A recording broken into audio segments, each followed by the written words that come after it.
ಎಲ್ರಿಗೂ ನಮಸ್ಕಾರಗಳು. ಇವತ್ತು ನಾನು ಪತಂಜಲಿಯವರ ಅಷ್ಟಾಂಗ ಯೋಗದ ಬಗ್ಗೆ ಹೇಳಬೇಕು ಅಂತ ಇದ್ದೀನಿ. ಅಷ್ಟಾಂಗ ಅನ್ನೋದ್ರಲ್ಲೇ 8 ಅಂಗಗಳು ಅಂತ ಇದೆ ಯೋಗ ಪದ್ಧತಿಯಲ್ಲಿ. ಅದು ಯಾವುದಂದರೆ ಯಮ ಅನ್ನೋದು. ಯಮ ನಿಯಮ, ಆಸನ, ಪ್ರಾಣಾಯಾಮ, ಪ್ರತ್ಯಾಹಾರ, ಧಾರಣ, ಧ್ಯಾನ, ಸಮಾಧಿ ಅಂತ. ಈ ಯಮ ಅನ್ನೋದು ಸಮಾಜಕ್ಕೆ ನಮ್ಮಿಂದ ಏನು ಕರ್ತವ್ಯಗಳು ಅಂತ ಇರೋದು.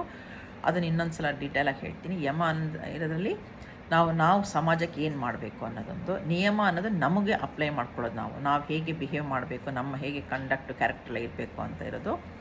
ಆಮೇಲೆ ಆಸನಗಳು ನಮ್ಮ ವ್ಯಾಯಾಮಕ್ಕೋಸ್ಕರ ಎಲ್ರಿಗೂ ಗೊತ್ತು, ಯೋಗಾಸನಗಳೆಲ್ಲ ಇದ್ದಾವಲ್ಲ ಅದು.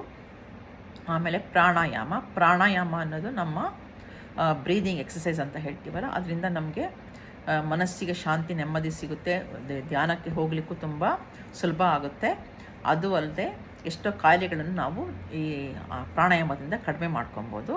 ಇದಲ್ಲದೆ ಪ್ರತ್ಯಾಹಾರ ಅನ್ನೋದು ನಮ್ಮ ಇದು ಇಂದ್ರಿಯಗಳಿದಾವಲ್ಲ, ಕರ್ಮೇಂದ್ರಿಯಗಳು, ಜ್ಞಾನೇಂದ್ರಿಯಗಳು, ಇವನ್ನೆಲ್ಲ ನಾವು ಕಂಟ್ರೋಲ್ ಮಾಡ್ಕೊಳ್ಳೋದು. ಅಂದರೆ ಎಲ್ಲದನ್ನು ನಮ್ಮ ಬಾಯಿ ರುಚಿ, ನಮಗೆ ಕಣ್ಣಲ್ಲಿ ನೋಟ, ಕಿವಿ ಕೇಳೋದು, ಇವೆಲ್ಲ ಇದೆಯಲ್ಲ, ಅದನ್ನೆಲ್ಲ ನಾವು ಕಂಟ್ರೋಲ್ ಮಾಡ್ಕೊಳ್ಳೋದು. ಅದಕ್ಕೆ ಪ್ರತ್ಯಾಹಾರ ಅಂತ ಹೇಳ್ತಾರೆ. ಆವಾಗ ಆದರೆ ಮಾತ್ರ ಅದು ಧ್ಯಾನಕ್ಕೆ ಹೋಗೋಕ್ಕೆ ತುಂಬ ಈಸಿ ಆಗುತ್ತೆ. ಆಮೇಲೆ ಧಾರಣ ಅನ್ನೋದಂದರೆ ನಾನೀಗ ಧ್ಯಾನ ಮಾಡಬೇಕು ಅಂತ ಹೇಳ್ಬಿಟ್ಟು ಯಾವುದಾದ್ರು ಒಂದು ಥಿಂಕ್ ಮಾಡಿಕೊಂಡು ಅದಕ್ಕೆ ಧ್ಯಾನಕ್ಕಿಂತ ಮುಂಚೆ ಅದಕ್ಕೆ ಧಾರಣ ಅಂತ ಹೇಳ್ತಾರೆ. ಅದಾದ ಮೇಲೆ ಅದೇ ನಾವು ತುಂಬ ಹೊತ್ತಿದ್ರೆ ಧ್ಯಾನ ಮಾಡ್ತಾ ಇದ್ದರೆ ಅದಕ್ಕೆ ಧ್ಯಾನ ಅಂತ ಹೇಳ್ತಾರೆ. ಅಂದರೆ ಒನ್ ಪಾಯಿಂಟೆಡ್ ಇದರಲ್ಲಿ ಅಂದರೆ ನಾವು ದೇವರನ್ನ ಇದು ಜ್ಞಾಪಕ ಮಾಡ್ಕೊಳ್ಳೋದು ಅಥವಾ ಯಾವುದನ್ನಾರು ಒಂದು ಇದು ಮಾಡ್ಕೊಳ್ಳೋದನ್ನು.